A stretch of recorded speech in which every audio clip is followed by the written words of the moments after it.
నమస్కారం. నా పేరు శ్రీరామ్ శర్మ. పోలీస్ స్టేషన్ కరీంనగర్లో ఒక వ్యక్తి వెళ్ళి కంప్లైంట్ ఇచ్చారు.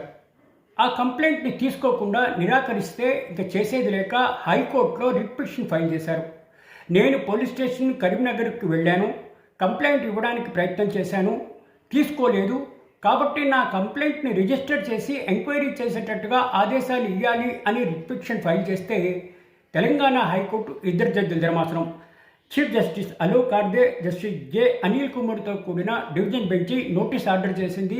ఆ నోటీస్కి స్పందిస్తూ సదరు పోలీస్ ఆఫీసర్ కోర్టుకి పర్సనల్గా వచ్చారు. ఎక్స్ప్లెనేషన్ కాల్ఫర్ చేశారు.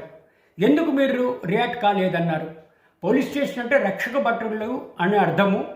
ప్రజలు కష్టాలు ఉంటేనే కదా పోలీస్ స్టేషన్కి వస్తారు, సరదా కోసం రారు. ఎవరైనా సరే చదువుకున్న వాళ్ళైనా పోలీస్ స్టేషన్కి రావాలి అంటే భయపడతారు కదా. పోలీసులు ఫ్రెండ్స్ లాగా ఉండాలి, కానీ మీరు ఇట్లా రెఫ్యూజ్ చేయడం ఏంటి, మీ లెటర్ ఏంటి, మీ ఎక్స్ప్లెనేషన్ ఏంటి ఇవ్వండి అని చాలా అంటే చాలా సీరియస్గా తీసుకున్నారు. ఎవరైనా కష్టాలు పెద్ద చదువుకున్న వాళ్ళైనా సరే, లాయర్లైనా డాక్టర్లైనా పోలీస్ స్టేషన్కి వెళ్ళాలంటే భయపడతారు.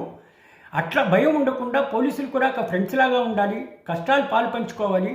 మీరు ఇట్లా పోలీస్ స్టేషన్కి వస్తే స్పందించకపోతే దీని అర్థం ఏంటి, ఇంకెవరు రక్షక భటులని నమ్మే పరిస్థితిలో లేరా అని అనిపిస్తోంది అని చెప్పి ఎక్స్ప్లెనేషన్ ఇమ్మన్నారు. మీరు ఇప్పుడే ఏంటో ఇమ్మన్నారు.